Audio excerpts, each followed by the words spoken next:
Hello children, now we are going to see the difference between idiom and phrase. So idiom versus phrase. What is this? Idioms have a fixed meaning. Fixed meaning. It has a fixed meaning. ஒரு particular meaning இருக்கு. ஓகேவா? அந்த meaning எப்படி இருக்கும் அப்படின்னாக்க an idiom might not make sense if you are not familiar with it. நீங்கள் அந்த இடியம்க்கு ஃபெமிலியர் ஆகலைன்னா, ஃபெமிலியர் மீன்ஸ் நம்ம டே டு டே லைஃப்பில் நம்ம யூஸ் பண்ணுவோம். Some idioms in Tamil also, நம்ம தமிழில் கூட சில idioms we use without our knowledge அப்படியே ஆட்டோமேட்டிக்காக அப்படியே ஃப்ளோவாக வரும் தமிழில் பார்த்தீங்கன்னா. ஸோ லைக் தட் இங்கிலீஷ்லேயும் some idioms are there. Okay, for example ஆடிக்கு ஒரு தடவை அமாவாசைக்கு ஒரு தடவை, once in a blue moon, அது ஒரு இடியம். So first thing is idioms have a fixed meaning. ஒரு fixed meaning இருக்கு. அந்த fixed meaningனா என்ன?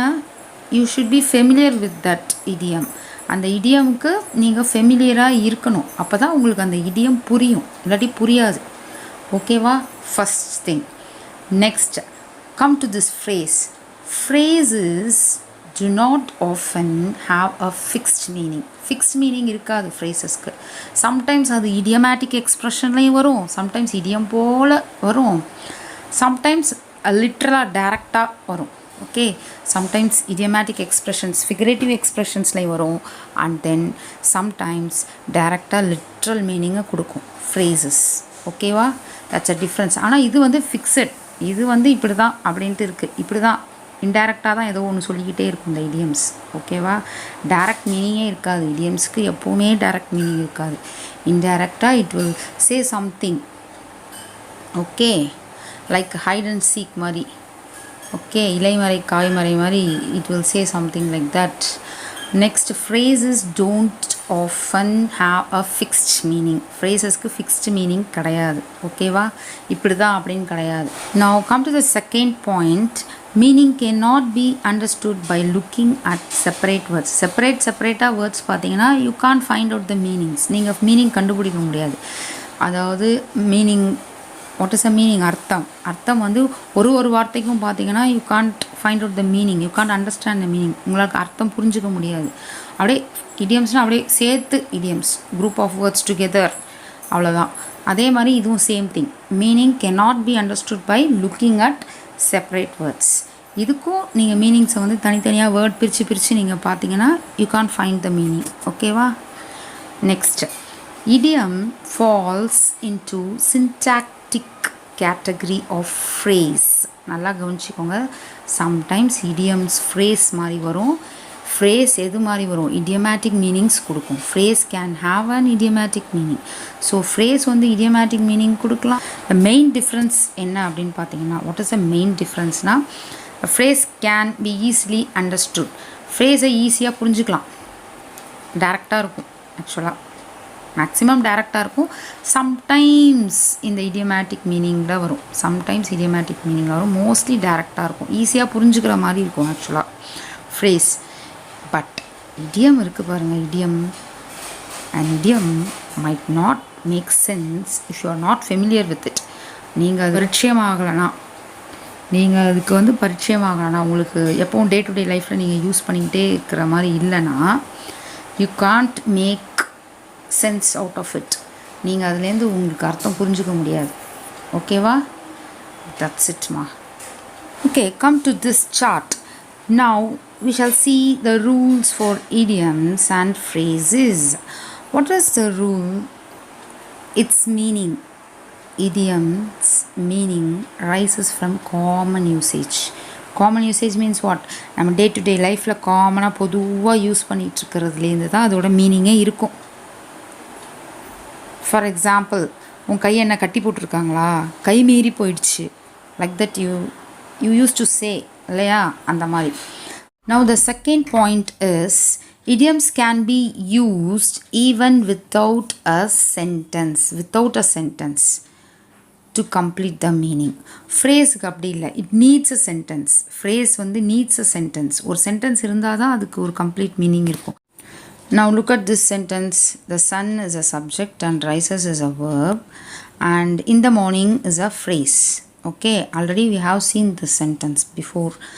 So this phrase depends on this sentence. In the phrase எந்த sentence depend ஆகுது, இந்த subject verbல இருக்கிற அந்த sun rises என்ற sentence depend ஆகுது. It needs a sentence to complete meaning, that is phrase.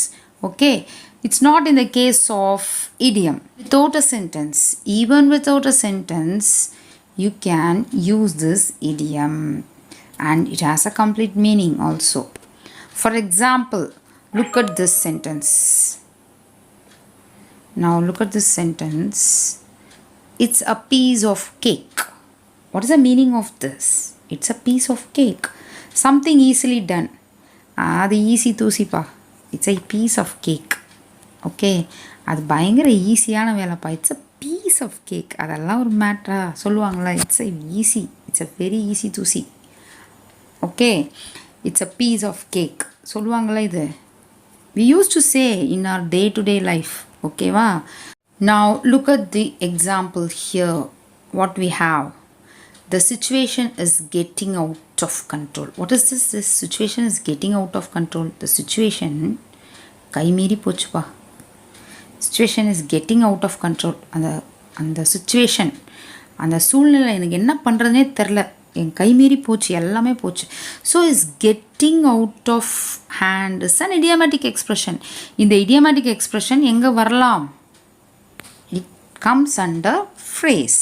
ஃப்ரேஸ்லையும் வரலாம் சம்டைம்ஸ். ஓகேவா? That's a thing, you have to know it.